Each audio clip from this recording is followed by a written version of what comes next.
like to call to order the Avalon City Council meeting of Tuesday, June 17th. If you'd please stand for the Pledge of Allegiance. And begin. I pledge allegiance to the flag of the United States of America and to the republic for which it stands, one nation, under God, indivisible, with liberty and justice for all. And if we could please have a few moments of silence for the passing of Alan Trapp and Sherry Cadman.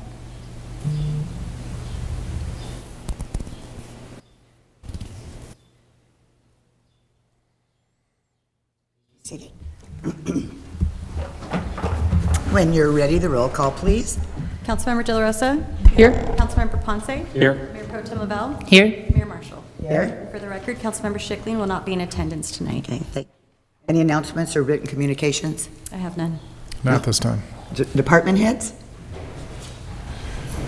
Chief's going to go first, Jackie. Cutting in line. Good afternoon, council, mayor, city staff. Michael Alegria, fire chief. In May, I didn't report the last council. We had 97 calls, 62 medical, 32 fire related. We can definitely tell summer's here. Our calls have increased tremendously the last couple of weeks, especially night calls. Our Honda Pioneer is here, so we're able to access the Hour Trail easily, and we're getting some training on it, so it'll be available in service shortly. Weed abatement, we're going around making sure everyone has cut their weeds, and letters will be going out. And then I'm gonna sneak away after this. We're hosting a training. It's from a fire that happened in Silverado Canyon, October 26, 2020. A young male on a hot shot crew was burned, had a burn over, and his father is a captain, and the father responded to the hospital to meet his son. And right on their website, they talk about learn what complacency looks like in our lives and real life consequences of the decision they made that day. So he didn't have all his gear. There's a lot of little things that just, I'll take care of that later. But he ended up getting burned. He's had over 54 surgeries, and they're presenting to us tonight in this. It's a great presentation. So Is the young man here? they're both here, yeah. They're both here. Wow. The dad and the man, and the young man that was burned. Any questions? Thank you. Thank you. Thanks, Chief.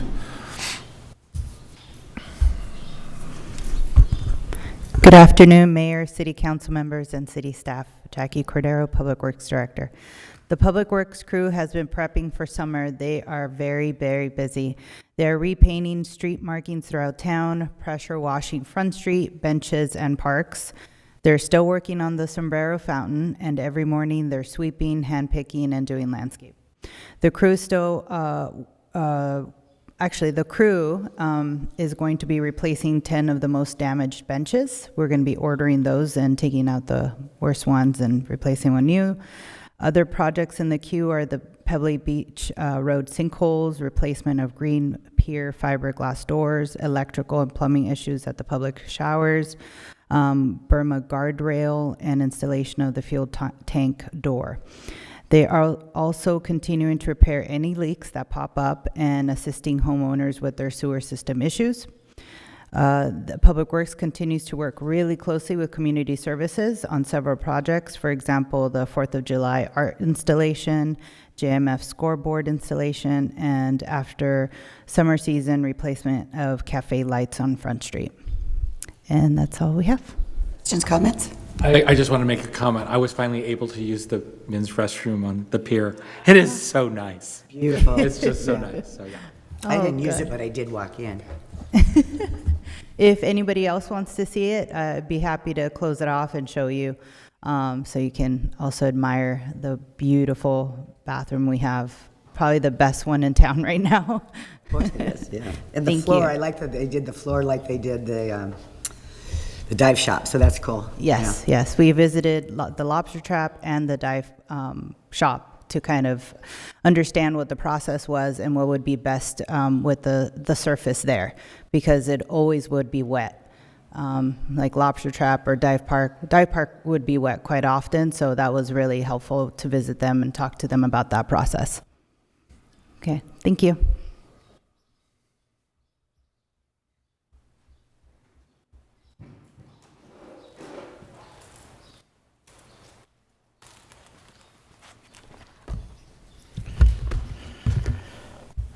Good evening, Madam Mayor, City Council, City Staff. Matthew King, the Sheriff's Captain at Avalon, sorry. Since the last meeting 2 weeks ago, we had 156 calls for service. 62 of them were actually calls from the public, and 94 of them were made by the deputies themselves.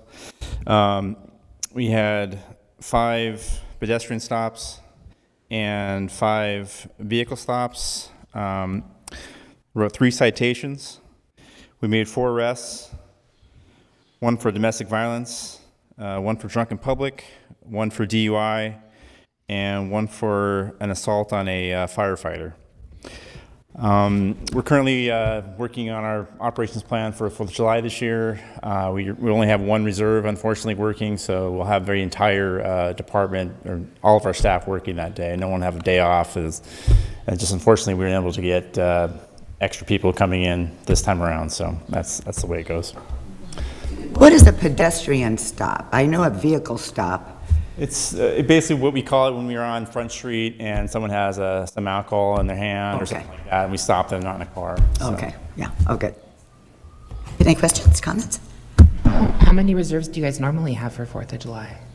Last year we had 4.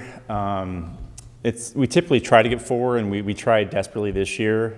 We even put out some emails to each of the reserves trying to get people to come over, but the hard part is that there's so many different paid positions right now for reserves that they have picked up those spots, and we were only to get 1 of them. So, and there's a very small man pool of reserves right now in the department. It's just harder and harder to get people to become reserves. Okay, well, thank you. Thank you. David Hart? Or do you come after Kevin Schmidt? Good evening, Madam Mayor and Council. Summer is in full swing, and our new brochures are out. Thanks to Devin Hart and Marissa Morones for collaborating on the brochure. If you look on the inside, you'll see descriptions of all our summer community programs. Also, all our new beach rules are on there. We were able to put these in every one of the hotels. So they have, we have over 2,000 brochures out. We got 1,000 more coming in. Got them into the STRs, as well, like I said, in the hotels. So at least people will get an opportunity to see what we do, as well as our beach rules. And for a lot of fun, if you want to relax on the beach and do a quick little word search, we got a little relaxation word search for you as well. If you would like one, you can pick one up at City Hall or look online at cityofavalon.com under our summer series. Summer Day Camp has started this week, and our experienced staff is bringing the fun to our locals as well as visitors alike. We have teamed up with the Ocean Club, Conservancy, Catalina Museum for Art and History, and the Catalina Horseback for some fun excursions for these kids. Currently, we're averaging 22 kids a day, but are noticing a growth with each sign-up each week. We believe we can handle up to 35 kids before we max out the spaces we occupy. It's just $20 a day or $80 for the week. So please sign up at cityofavalon.com before we run out of room. I'd like to give a big shout out to our harbor maintenance team for getting the floats in quickly for our Outrigger summer programming, and our public works team for repainting the basketball court and refilling the sand in our volleyball courts downtown. Now we're ready to play for the summer. The Catalina Island Canoe Club will be starting up in the first week of July. We will be having a meeting next Wednesday, the 25th at 6 p.m. To do an interest meeting and talk about what the Canoe Club is and how you can join. So if you're interested, please show up on the 25th, or you can call me here at City Hall, David Hart. You can call me. The USC Marching Band will be back for the 4th of July, and we'll be doing a concert on Wrigley Stage on the 3rd, which will be sponsored by CR&R and the Yacht Club. They'll be playing in our parade as well as have a concert in the casino. Doors will open up at the casino at 6:30 p.m. The concert will start at 7:15. After the concert, you can stay and watch the fireworks from the balcony. Last year, it was only open up to 200. This year, they realized they can fit a lot more people out on that balcony, and they've expanded it now up to 500. It's $35.50 per adult or $30.50 for each child. Again, with a limit of 500 tickets being sold, and a portion of the profits goes back to the city to offset the cost of bringing the band over. On June 25th, Musco Lighting will be out here to replace all 32 bulbs up at Joe Machado Field. They are doing this under our warranty, and so we will have much brighter evenings up there at Joe Machado Field. And the last thing, this last week I went to the Gateway City COG meeting about the fan zones for the Olympics as well as FIFA World Cup in 2026. I believe I've sent, you guys were all within that email, so I won't go too deep into it, except the fact that we're really still early on this, especially for the Olympics. For the World Cup, they haven't been very open with the cities on how things are to get done and doing fan zones, except for the city hosting the World Cup where at SoFi Stadium. But they've extended it from 6 games now to 8 games, an opportunity to maybe go be part of one of the fan zones and to see how we could prepare for the Olympics, because the Olympics in 2028 will be in Long Beach. So it's a great partner city for us, and I've already talked to the people in Long Beach who are in charge of this, and about us figuring out a way to work together within the fan zone, where we work in their fan zones, in the opportunity that we get to kind of market the island to the people there. They estimate about 30,000 or more people per fan zone, so that's a lot of people, especially internationally, we get to have an outreach for. So I think it's a huge opportunity for us, not to miss. Right. Any questions? No? Thank you, Dave. Thank you.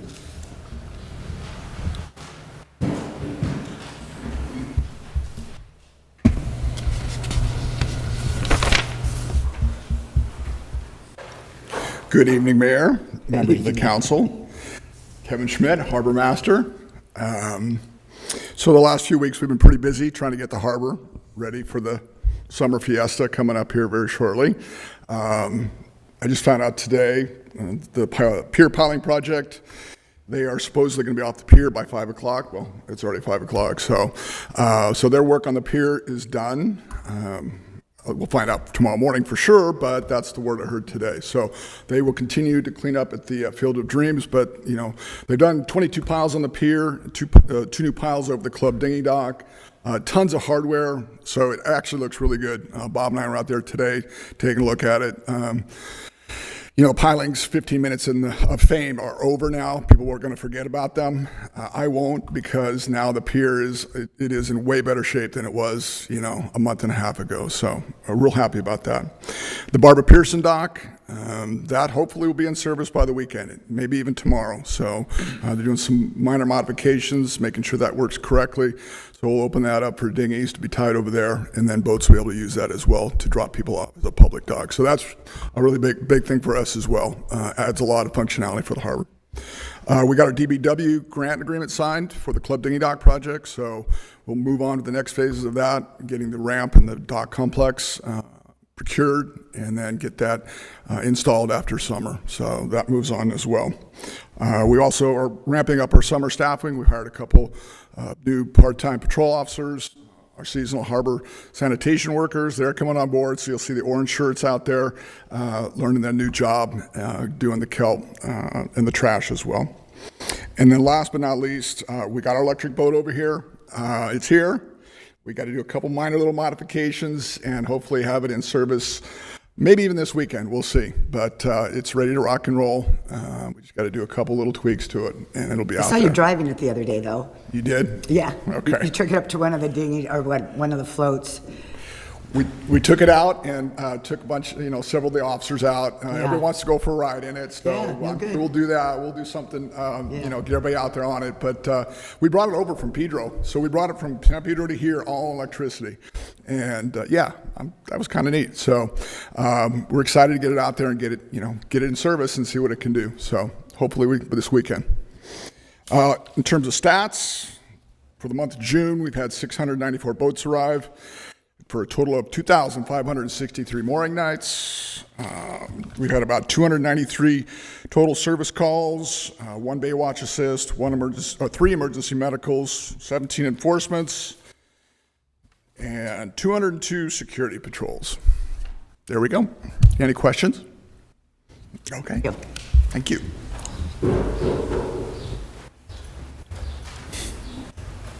Good evening, Bob Greenlaw. Just to add to what everybody's added on capital projects. Five Corners continues. You can see that we've got that old metal pipe out that, we're starting to the ditch work that would go and take the water to the channel.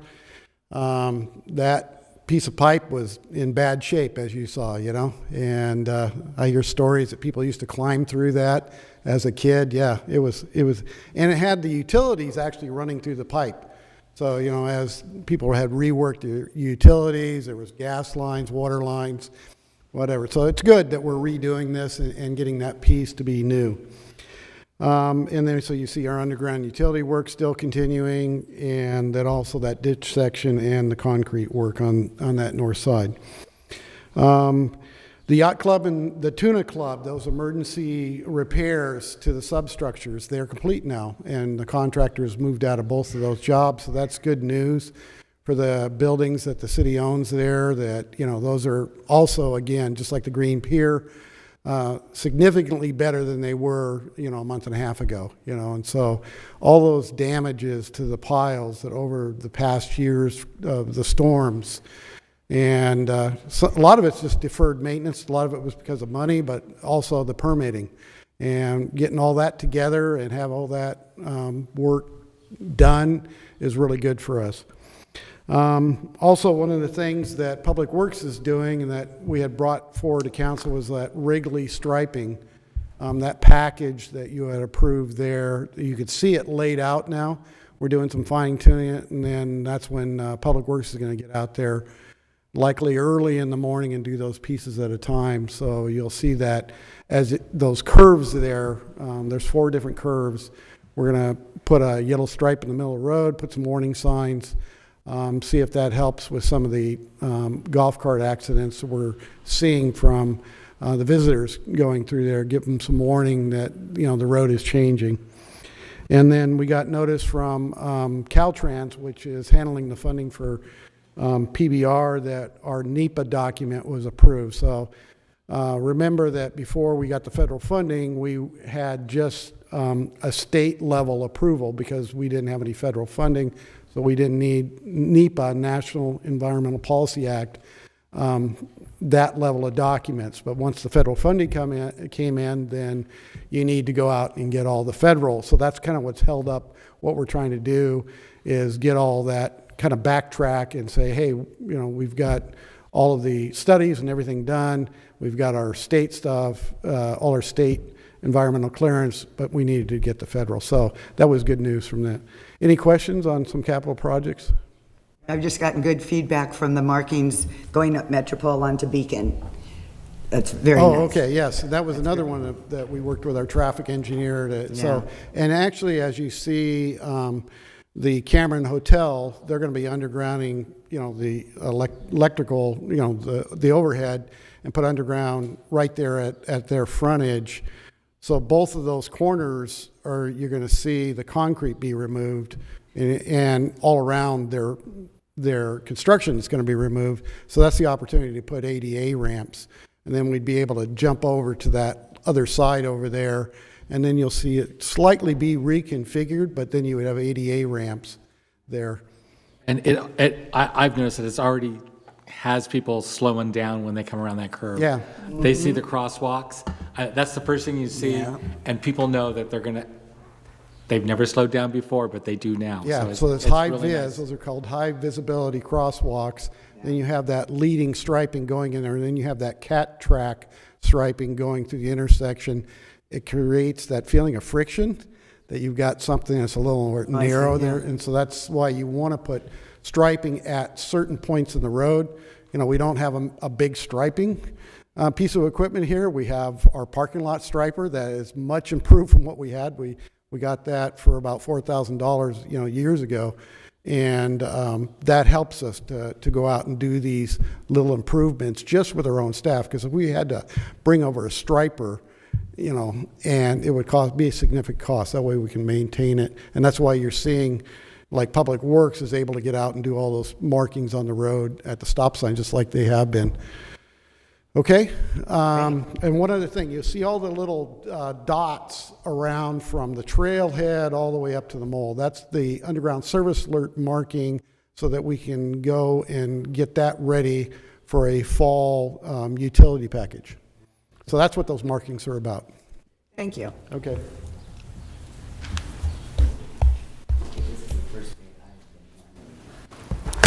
Good evening, Mayor and City Council. Jocelyn Francis, Assistant City Manager. I have a bunch of kudos to give to different stakeholders and folks I've been working with. First off, last week, CalRecycle was here on the island, and I just want to give my appreciation to certainly CR&R, Vaughn's, the Island Company, and Avalon School for showing us around to the different sites and the diversion efforts that they're making at each of their locations. So thank you so much. In addition, code enforcement, along with working alongside Public Works and the Sheriff's Office and our partner over town, Kruger Tow, we did our first shipment of vehicles from the tow yard, and it totaled 12, which is a mix of motorbikes, golf carts, and full-size vehicles. So that's awesome. A lot of work went into that, and I'm very appreciative of everybody involved. Next, I had a meeting last week with Supervisor Hahn's office. I gave them the latest and greatest update on the capital project that we have going on at the Pebbly Beach landfill. They've been super helpful advocating for the project with the different departments that they're working in, whether it's Public Works, regional planning, public health, etc. So that was a really great meeting. And tomorrow, LA County Regional Planning will be bringing the planner that's assigned to the capital project for the landfill, as well as their biologist. It's their first visit to the island to take a look at the site. And our environmental consultant, Raincon, will also be on the island, helping me with that, giving them a tour of the facilities. They will be bringing a drone to get some footage of the landfill site to share with their counterparts over town. So, so much progress. Super exciting. I feel like it's finally moving forward. So, yeah, and that's all I have. Thank you so much. Well, kudos to you too. Thank you. We're good? City Manager. Thank you, Mayor, Council. A few things tonight. I just want to start off by thanking Congressman Robert Garcia's office for their really dedicated communication with us last week as everything was tipping off in LA. They were in touch with us, seeing if there's anything we needed over here. They were very attentive to those conversations. I appreciate that. I also want to thank Captain King.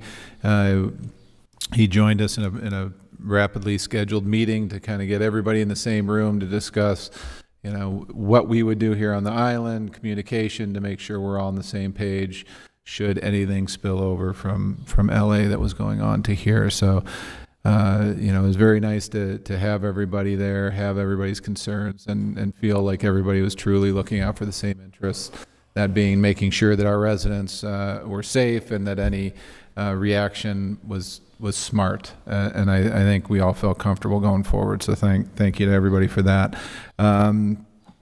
Dave Hart had mentioned summer kicking off, and the brochures that are out there, the one highlight I want to make, which is the new regulation, that being no tents on the beach. We encourage umbrellas, no higher than 6 feet high, no wider than 6 feet across, in order to try to maintain those beaches, enough room for everybody. It's already filling up fast this weekend. Really, summer's here, right? Hit home quickly. So just want to highlight that. We have, tomorrow night, we have Planning Commission. So this is the Planning Commission. We have one regularly scheduled item, that being a CUP and a sign variance request for an ice cream shop at Metropole Marketplace. And then we have 31 individual challenges to the revocation process. And these are all scheduled for tomorrow night. We have individual evaluations for each one of those 31 challenges. They all appear to be slightly different, but they either fall under they have a CUP, they have a TRL, or they're grandfathered in. So they're all over the board. So we try to have them in those different buckets for Planning Commission to consider tomorrow night. I fully anticipate that it'll be a long meeting, but I think it'll be handled very well, the way Planning Commission understands the direction that we're going with these revocations and what we've already done. So we'll update you on how that goes. And then finally, Kevin Schmidt had mentioned the Club Dinghy Dock and the grant that we received from Department of Boating Waterways. I just want to mention that, our use of grants and our seeking of grants is really maximizing the dollars that we're investing in our capital projects. And I think that, I know that ramp project was as a result of when Department of Boating and Waterways came over to look at the fuel dock upon completion to see that it met all their specifications of that project. They immediately started talking to Kevin and Orrin at the time and Aliana about what other projects we could apply for. And now we're here with this one with the Club Dinghy Dock. And stemming from that one, we have an application in for South Beach.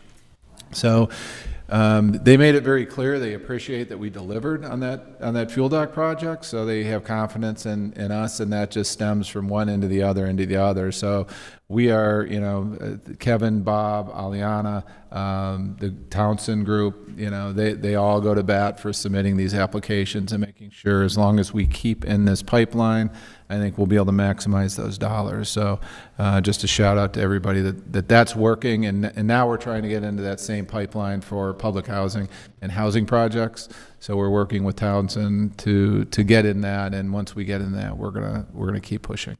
So thank you. Is there a city attorney? Yes, I'm here, but I have no updates.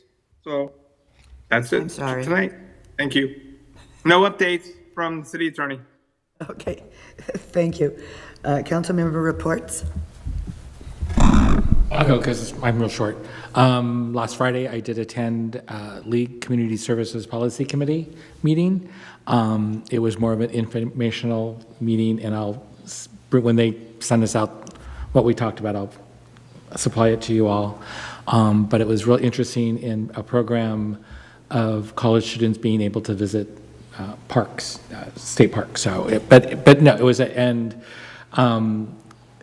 funding that's not going to group homes that should be going to group homes. It was an interesting informational meeting.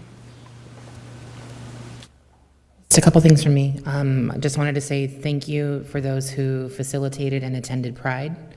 Thank you to those who facilitated and attended the peaceful protest this past weekend. I appreciate, and I think our law enforcement appreciates also, that our community, when they do show out to protest, do so peacefully and respectfully. I think that is something to be thankful for. I will be attending Gateway City's COG for the second June meeting next week, and no COG meeting in July. And otherwise, just want to wish congratulations to the class of 2025. Had the opportunity to attend graduation, and it was one of the smaller classes we've seen recently, 30 kids. But congratulations to all of them, and good luck on a really fun and safe summer and an amazing first year, whether it's on island or off island after school. So, yeah. Ditto to everything Lisa said, and well put. I think I want the community to remember the work that we do up here. It's not just because we want to be council members, but because we're family. And that's usually the drive that we have for all the work that we've been doing. Okay, I have nothing to report. Oral communications. This is an opportunity for people to speak on items that are not on the agenda. You will be limited to 2 minutes and no action will be taken.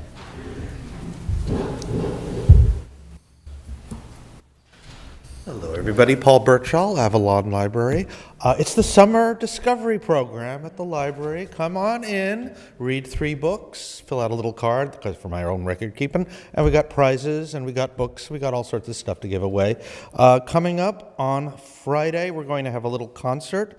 The Joy of Music with Craig Newton, who we've had out here before. He's delightful, perfect for all members of the family. He's going to do the history of California in song. I think that's going to be a really marvelous event. And I'm sorry, what time is that? That's going to be at 4 o'clock. 4 o'clock. 4 o'clock on Friday. Okay. We'll be closed on Thursday in commemoration of Juneteenth. But right now, we're going through the Edison Grant STEM projects that I think I've mentioned in a previous meeting. I've got like 100 of these contraptions that people can come in and build. A little complicated for me to understand, but I think a 13 to 14 to 15-year-old can just build some really remarkable Rube Goldberg-y lever thing and have a lot of fun. So come on in. I got a whole bunch of them. Let's see.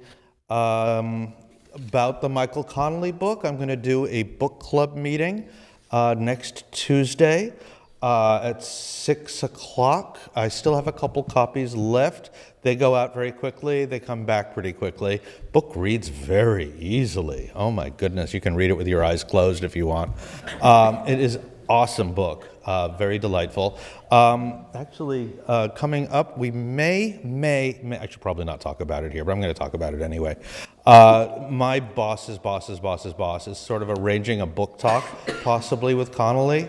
It would be broadcast here because Connolly's not doing anything local. But I think if they do schedule that, it's probably July or August. If it happens, I'll have a big old party at the library with ice cream and food, and I hope everybody will come to that. But anybody can watch it on their computer as well as a virtual program, and I hope this comes to pass. I've heard a lot of enthusiasm from both sides that I'm dealing with, so we will just see. Coming up very early, first day of August. No, that's not that far away. I'm going to have a great magician, Christopher T. Magicians, coming up. Story times every Saturday at 11. Come to my story time and then go to Art in the Park. Come to my story time first. Really enjoyable. Come to my story time first, then go to Art in the Park. Chuck Liddell's still doing his history conversation, second and fourth Tuesday. I don't have a timer yet, but my gut is telling me it's 2 minutes. So thank you very much, and please come and enjoy your library. Thank you, Paul.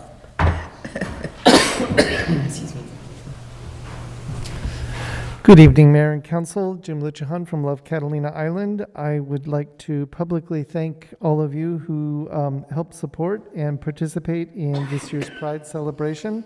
I'd like to thank you too to all who joined us on this past Saturday night for the first concert of the Summer Concert Series. And deliver a reminder to the community that there's still time to sign up for our mixer, which will be this Thursday night, held out at the end of the pier and hosted by Extreme Parasail. Tomorrow and Thursday, if you see an unusual looking boat or unusual to us looking boat in the harbor, it is a new ship from Odyssey, and its inaugural cruise will originate from here in Avalon, and they will be in the harbor 2 days in a row, with tomorrow being a particular day devoted to hosted media and a plaque ceremony. The 4th of July fundraising has begun, so look for letters in your mailboxes requesting your support, or visit lovecatalina.com for information on how you can do so.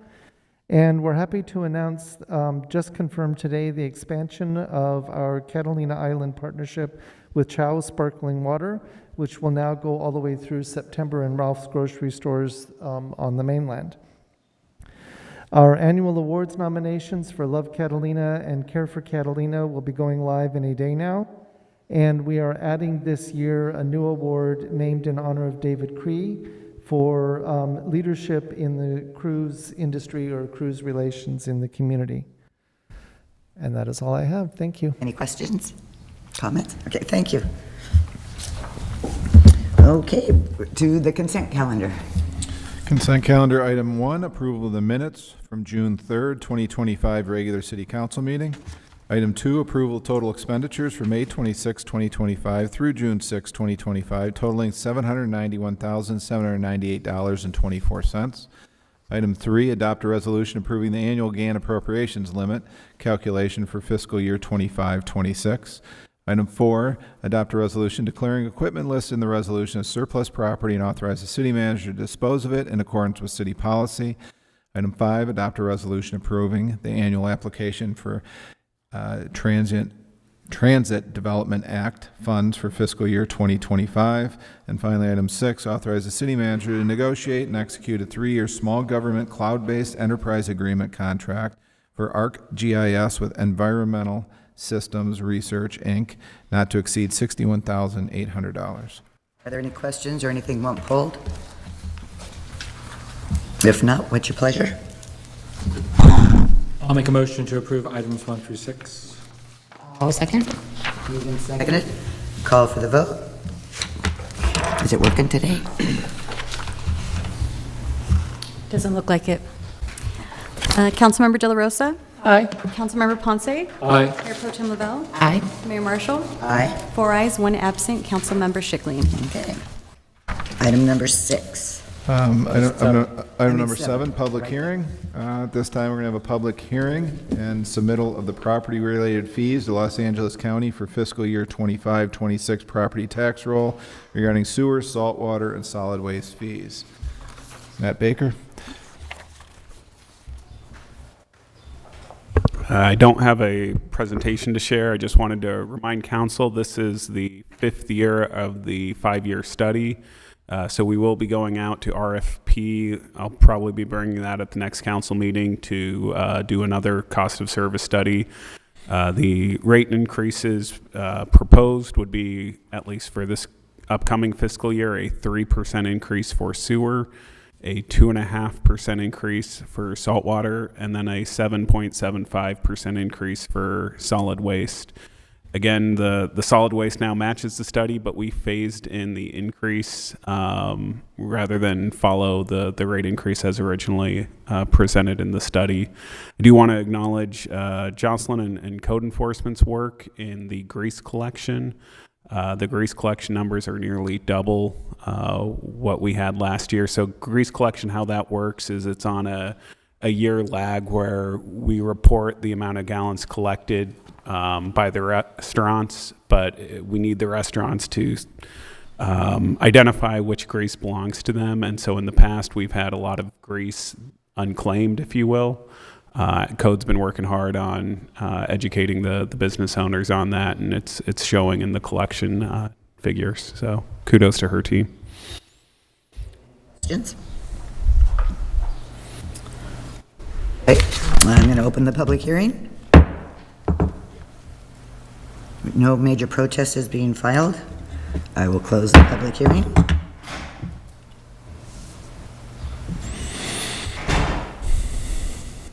Just need a motion to adopt the 4 resolutions? Is that what, or do you need them to be I individual? think we need a motion to direct the city clerk to request, place the fees on the property tax roll. Okay. Along with adopting the 4 resolutions. Okay. Please. So I move to adopt the 4 resolutions adopting reports of the annual trash collection service fees, grease collection service fees, sewer use fees, and saltwater charges, and direct the city clerk to request Los Angeles County to place the fees on the fiscal year 2025-26 property tax roll. I'll second.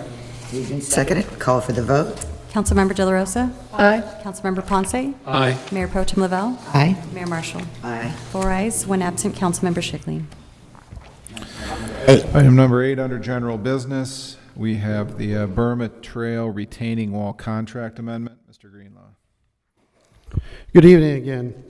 So when we had Arizona Drilling and Blasting here to Crescent Hillside, we realized we had another retaining wall project with tiebacks. And so we engaged them to give us a proposal on that, and it seemed like definitely a good deal. It was at $59,300 for them to do the labor of drilling the tieback holes, installing the tiebacks, and drilling the piles. And this is on Burma Trail at the very top at East Whitley, that project we've been doing. And so the way we procured this, it was under our municipal code, city manager under $60,000 can negotiate a contract, and so we moved forward with that. We found out when we were doing the project, and we were supposed to supply all the materials, some of those materials would be a long lead item as we were moving through it quickly, and Arizona Drilling and Blasting had those materials. So that's what it was a $4,250 increase here, but that bumped us out of the procurement of under $60,000. So really not a big cost increase here. It's just the way we procured it, and we wanted to clean up the books at this point, have you ratify that previous action that just as we would have brought it to you at council and did a different procurement, okay? That's what's in front of you. Any questions? Thanks. I'll make a motion to ratify prior action and make the affirmative finding to dispense with competitive bidding due to economic efficiency as outlined in Avalon Municipal Code Section 3-4.111C2.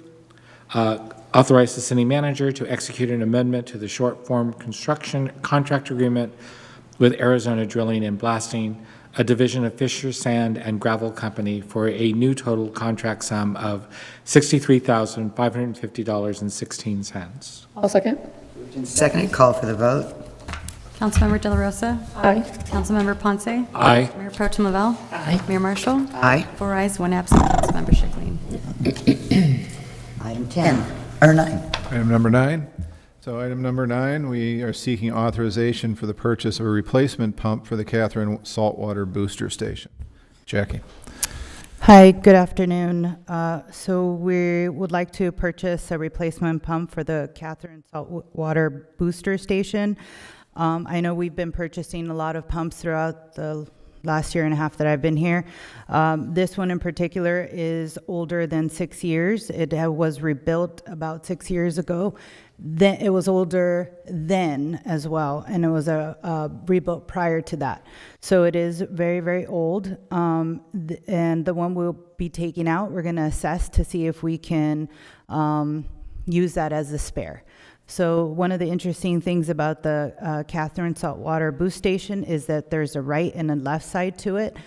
So the right side has been, the pumps have been replaced, there's a spare, but not for the left side. So this would help us with that. If the one that we take out still doesn't, if we're still not able to repair it and have that as a spare, then we will come back next fiscal year and get a pump for a spare as well.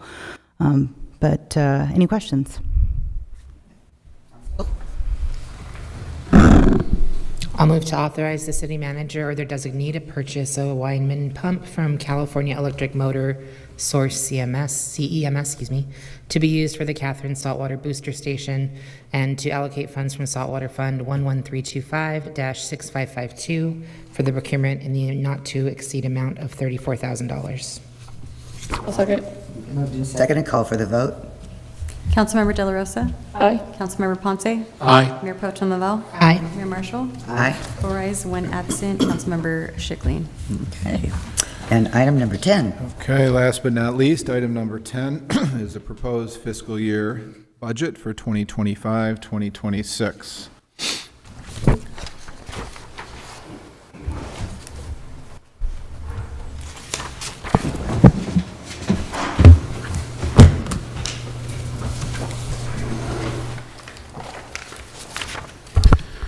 Good evening, Council. Matt Baker, Finance Director.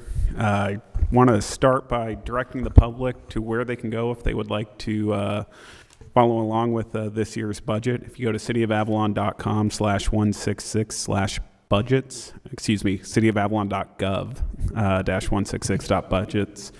There you'll find the presentations from the last 4 council meetings where we discussed the budget, as well as the proposed operating and capital budget to be discussed tonight.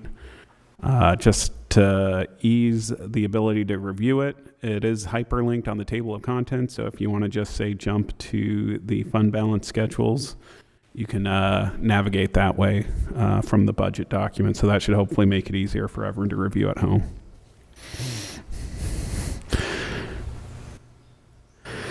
So jumping into the presentation, again, this slide has been in every one of my presentations this year. The goal of every budget is to present to you a structurally balanced budget where our operating revenues cover our recurring operating expenditures.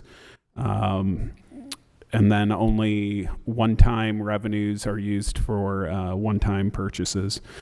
Revenue estimates should be conservative to ensure adequate funding.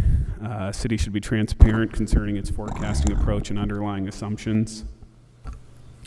New recurring revenues should go towards increased fixed costs, so contract CPI escalators, negotiated benefit increases from MOUs, et cetera.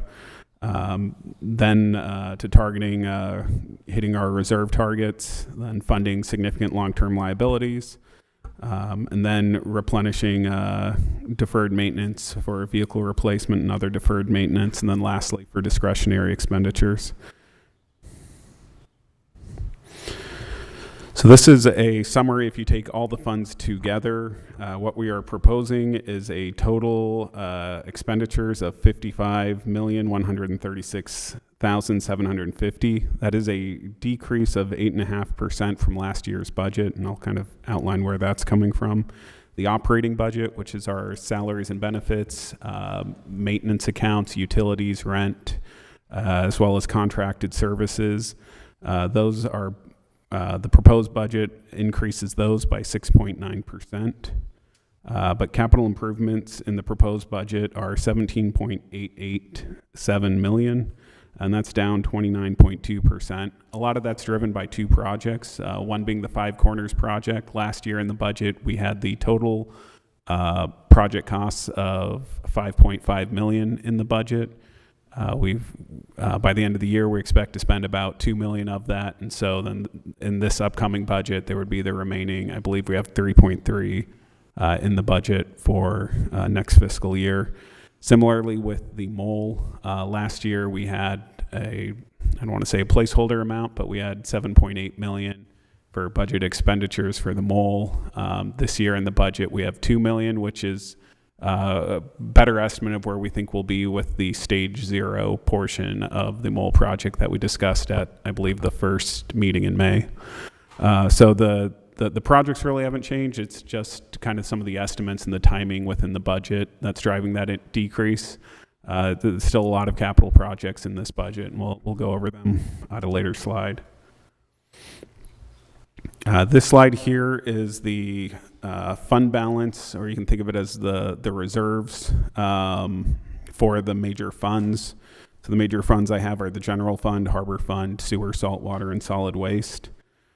Focusing on the general fund, which is the top row, we're going to be entering next fiscal year with a beginning balance or reserves, if you will, of 15.6 million. You'll see our operating revenues in the budget are 13.65 million, and the operating expenditures are 13.649 million. So we're spending nearly everything we're bringing in. I would point out, though, that our operating revenues, again, I'm conservative when I come up with those estimates because I want to make sure it's a number I feel confident we will hit. Current year operating revenues are likely to exceed 14 million. So if we were to match this year to last year, it wouldn't be quite as close of a number as we're looking at on that slide. But that being said, in the budget, we are looking to spend nearly everything we're bringing in on operations in the general fund. Grant revenues, there's two major grant-funded projects in the general fund. That's going to be the Five Corners project and Pebbly Beach Road. You can see grants are 5.7 million with budgeted capital outlays of 9.66, and we'll go over those projects specifically on a later slide. The general fund also is used to cover shortages in other funds, and that's what's reflected as the transfer out. The general fund is in the budget transferring funds to traffic safety to supplement code enforcement as the ticket revenues aren't sufficient alone to cover the salaries and expenditures in that fund, as well as transfers to the solid waste fund, the Avalon Transit Fund, and the street administration fund. So the street administration is our gas tax fund, so it's a special revenue fund. In the CIP budget, we have $850,000 budgeted for major street paving project. Some of that money is coming from gas tax, but some of that money is also coming from the general fund. Similarly with transit, we do get a portion of farebox revenue covers some of transit operations, but anything that farebox doesn't cover, the general fund ultimately subsidizes transit about $200,000 a year. So the slide here is the general fund revenues. I've kind of categorized them in three categories: visitor-driven tax revenues, property tax, and then other revenues. Visitor-driven revenues being TOT, sales tax, and admissions tax. You can see there's a big jump from fiscal 21 to 22. So fiscal 21 was a COVID-impacted year. And you can see TOT in that year, or visitor-driven revenues, were less than 8 million. And then in fiscal 22, that number goes up to close to 11.5 million. A lot of that was driven by TOT. TOT went from 6 million to 8.7 million between those 2 years. And if you notice the other revenues being higher, that's because we also had the ARPA funding we received in fiscal 22. And so that's why that green other revenue is higher than in other years. But what you can see is in fiscals 23, 24, 25, our revenues have been relatively flat in the general fund. Visitor-driven revenues have been down, but increases in property tax and investment income have kind of offset some of those decreases. And so that's why you can see we're relatively flat over the last 3 years. And again, in the budget, we try to set our revenue targets at a conservative level where we feel confident we're going to hit those numbers. And so that's where you can see, even though the past 3 years, our general fund revenues have exceeded 14 million, that 13.65 million number in the budget was used just to make sure we feel confident we'll hit those numbers. Again, this is another slide just showing the change in transient occupancy tax from fiscal 21 to 26.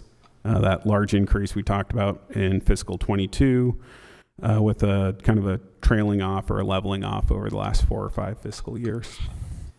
And again, for next fiscal year, we budgeted TOT at 7.5 million, which is where we had budgeted it in the current year budget. Actuals should be closer to 7.8 this year.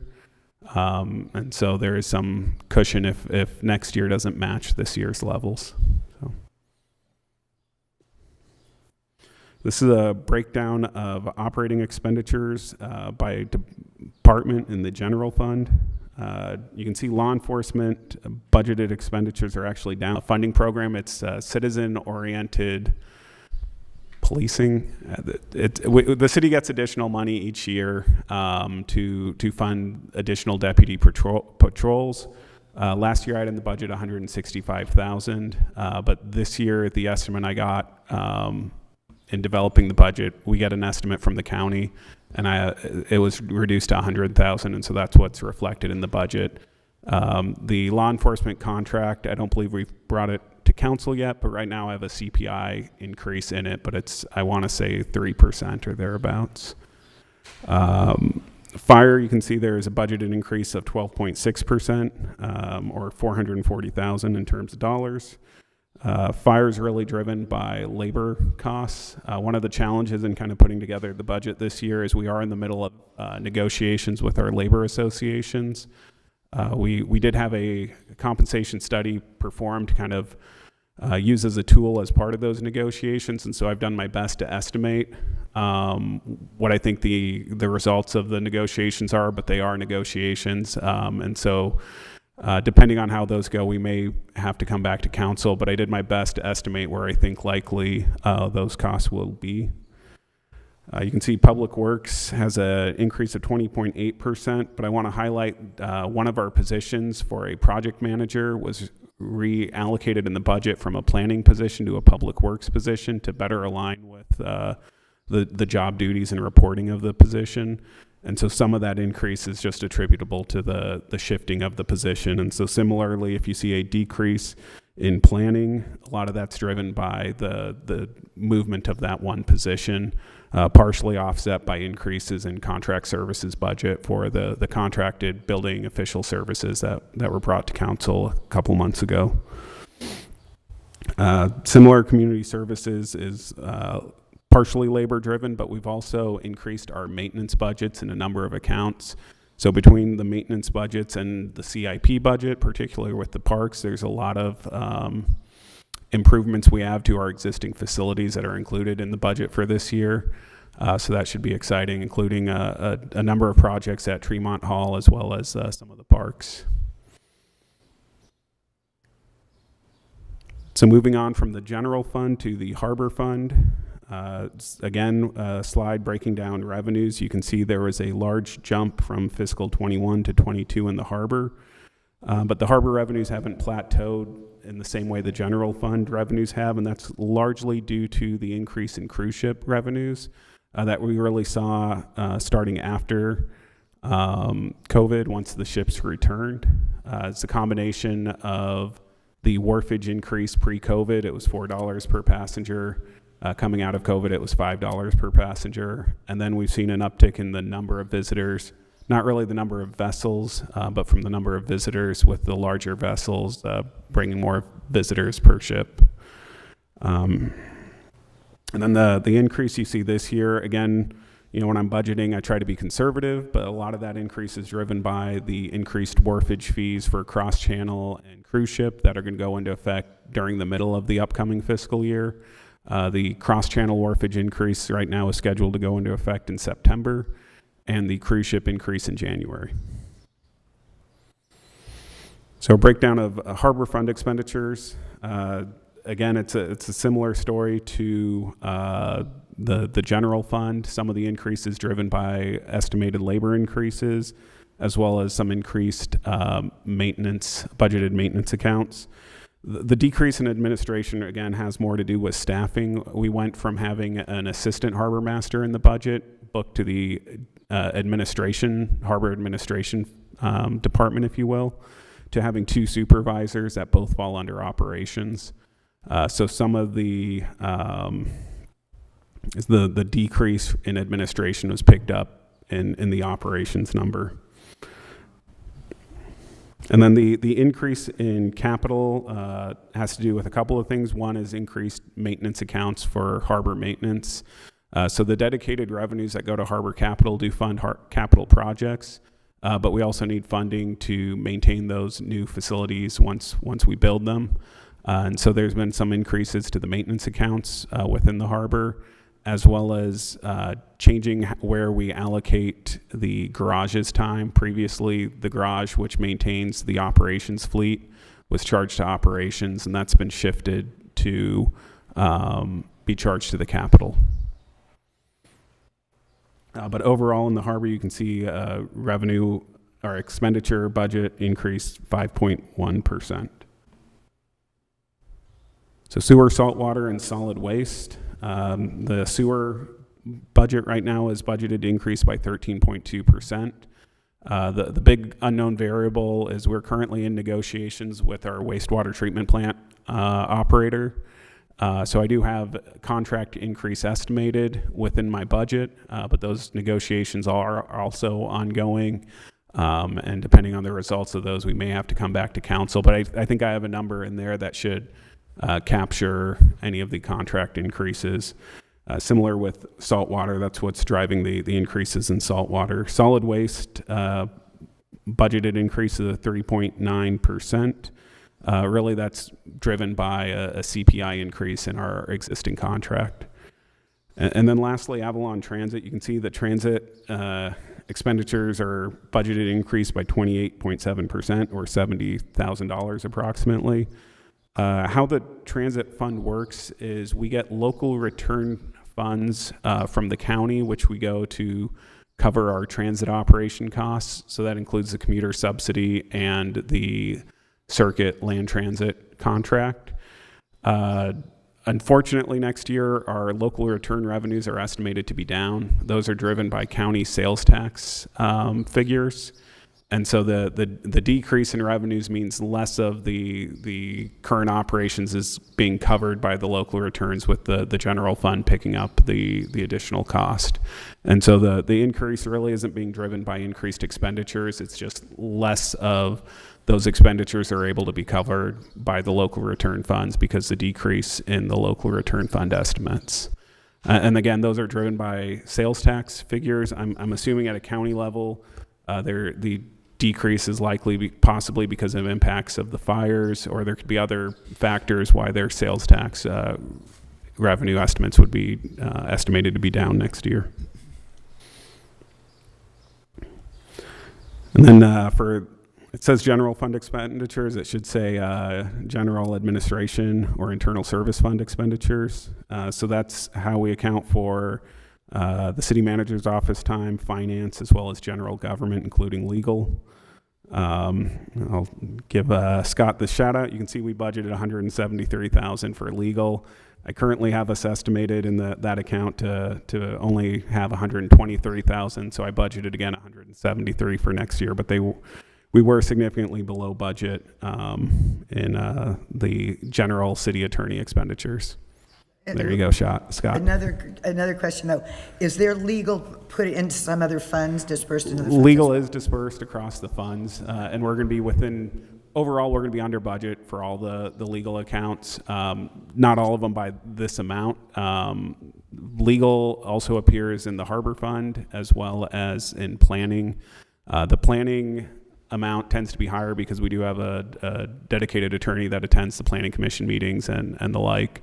So that isn't all of BB&K spend. This is just kind of their general services kind of fall under this fund.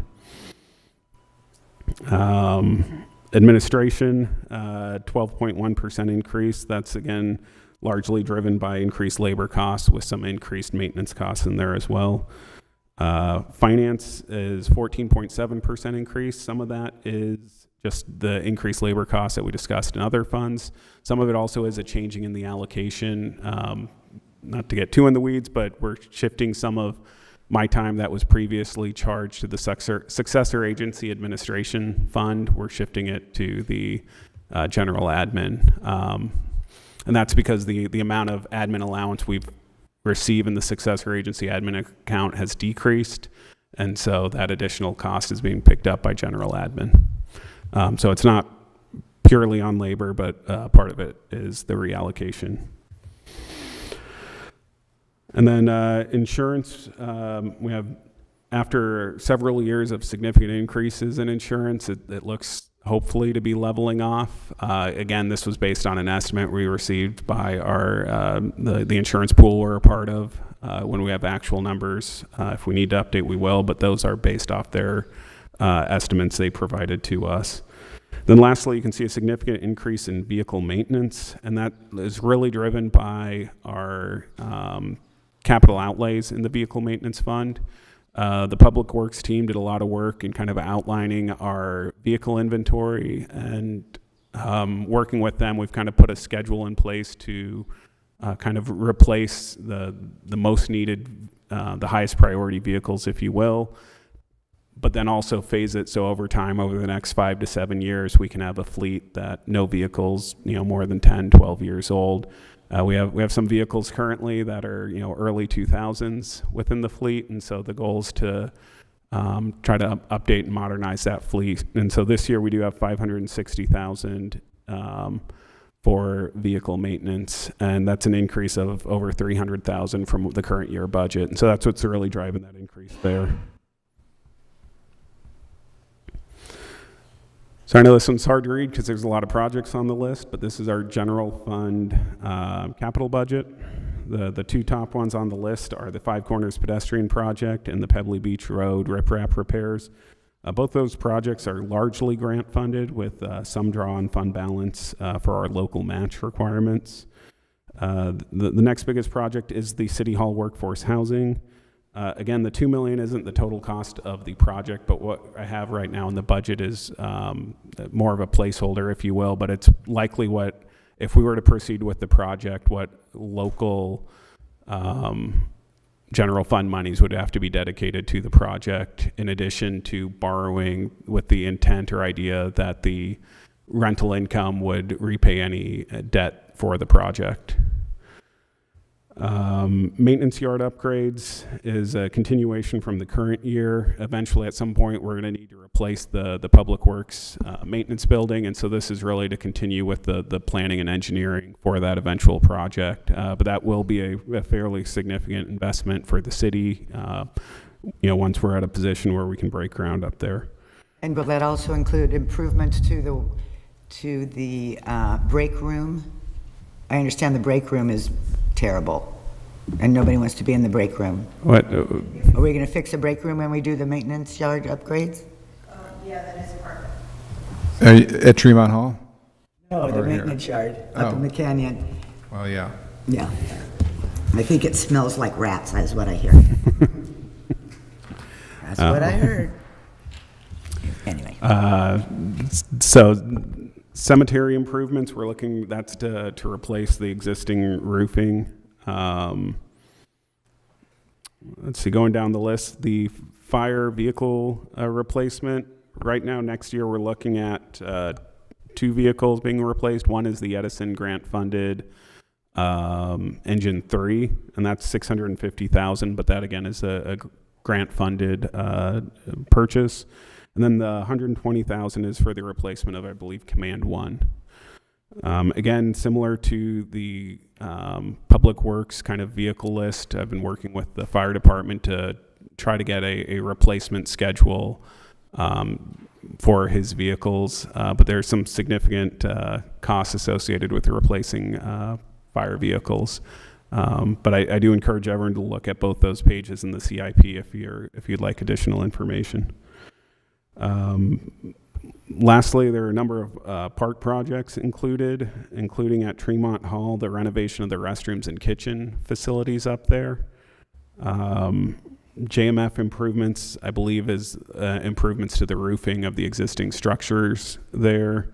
And then there are other park improvements, largely landscaping, lighting, some facility upgrades as well. And that detail is, if you go to the individual page within the budget, you should find more information there. The harbor capital budget, again, the biggest project is going to be the Cabrillo Mole Phase 2. The Phase 2 Stage 0 is expected to start coming up soon in the first quarter of the upcoming fiscal year. We have actually already received $2 million as a federal earmark, and the funds are currently sitting in an account earning interest for the city. But that first phase, we're anticipating using those funds for. So the first phase, the Stage 0, would be covered by those funds we've received.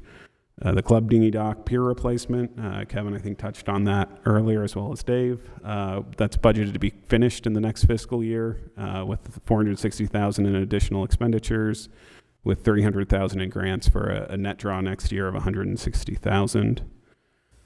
Green pier repairs, there's some electrical upgrades that need to happen, as my understanding is the next kind of highest priority for the Green Pier, and so next year we do have $500,000 in the budget for those improvements.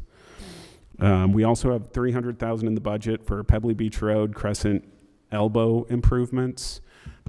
We, I believe, have a grant application outstanding with Caltrans, but these are some of the cheaper, easier improvements that we can do, likely with a contractor, but not quite as extensive. So some of it would be creating a better traffic flow by changing some of the crosswalks. I think removing one of the benches that is in the middle and maybe repositioning it.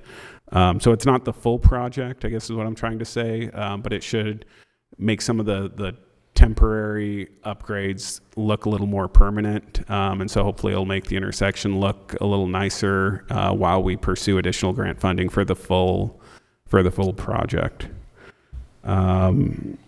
let's see, vehicle replacement is kind of an annual set-aside funding for upgrading the engines and the hulls of the harbor fleet. Float rehabilitation, Float 2 and Float 3 are the ones scheduled for next year. We've done a really good job with getting our floats on a major rehab schedule. I don't want to use the word maintenance because the cost and the value in it, it's a capital improvement. But next year, Floats 2 and Floats 3 are scheduled to be pulled out and refurbished. Then we also have $100,000 for Crescent Front Street electrical improvements and $100,000 for Casino Way improvements. And then there are a number of projects under $50,000. And then lastly, other capital projects. There are some $100,000 in Fund 153 is to finish the retaining wall at the 206 East Whitley project. The $100,000 in Fund 154 is more of a design engineering for potential relocation or a different location for a low mod housing complex. And so that's more design engineering. The 850 in streets is the street paving project we previously discussed. The sewer fund has $755,200 would be for the refurbishment of the existing Vector truck and $555,000 for other CIP at the treatment center. Saltwater fund, $450,000. Solid waste, $973,000 in budgeted capital outlays with $130,000 in grants. Most of that relates to the landfill retaining wall project for $500,000. Landfill closure costs as we're still funding our trust account while we pursue the retaining wall. And then we were successful in receiving a couple of grants from Cal Recycle for composting facilities as well as for improvements to our household hazardous waste facility. And so that's what that $100,000 in grant funded solid waste projects relates to. $50,000 in general administration. 25 of that is for a new vinyl printer cutter, so we can do some of those major printing projects in-house. And then the other $25,000 is for replacement of some computers, monitors, and things of that.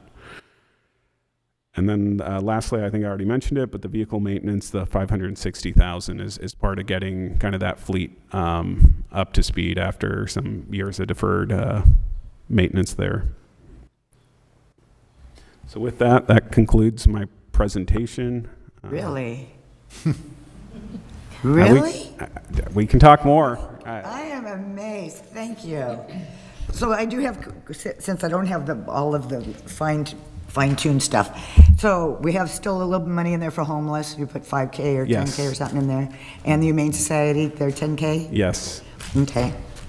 And I have another, not a request, but a comment. I really like talking to the public works guys. And so they're saying, wouldn't it be nice if, I don't know if it's an easy go, I don't know, it's one of those kind of utilitarian golf carts with a scoop on it that's smaller and not the big giant thing when they need to do projects. Is that going to be funded? Or has that been discussed? We have one of those. I mean, we have a skid steer with a bucket on it, a bucket attachment, right? How big is that one? It's small. It gets into tight spaces. The one you're talking about is one Carl uses quite frequently. Yes. Yes. It was put it into the budget. We would consolidate a couple of those utility carts, but as Matt said, we're prioritizing some with the backward truck and things first. I should bring it up. Okay. Comments, questions? Gosh, I can't believe this.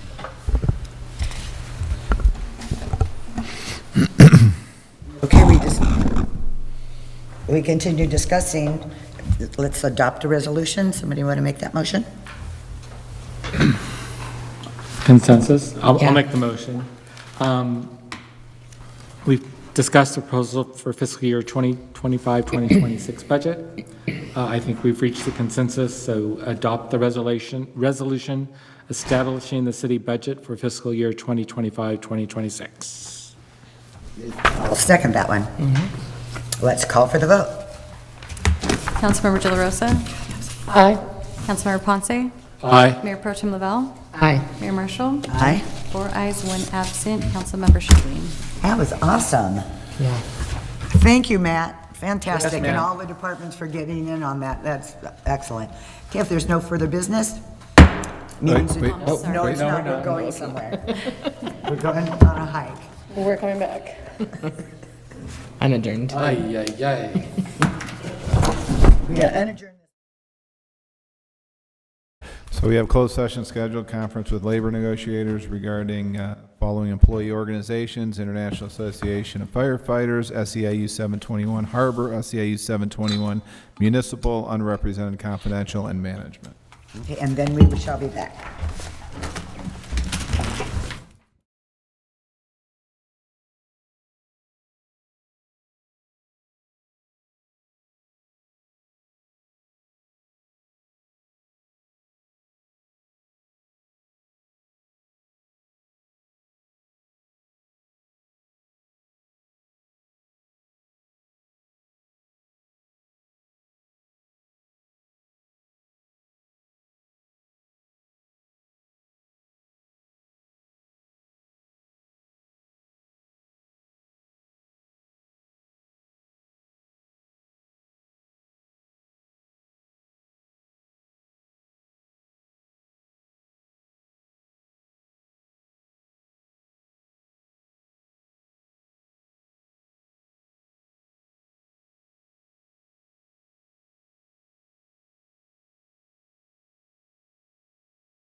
Okay, we're back. We're back from closed session, and there's no reportable action. Meeting adjourned. Good night, Tony.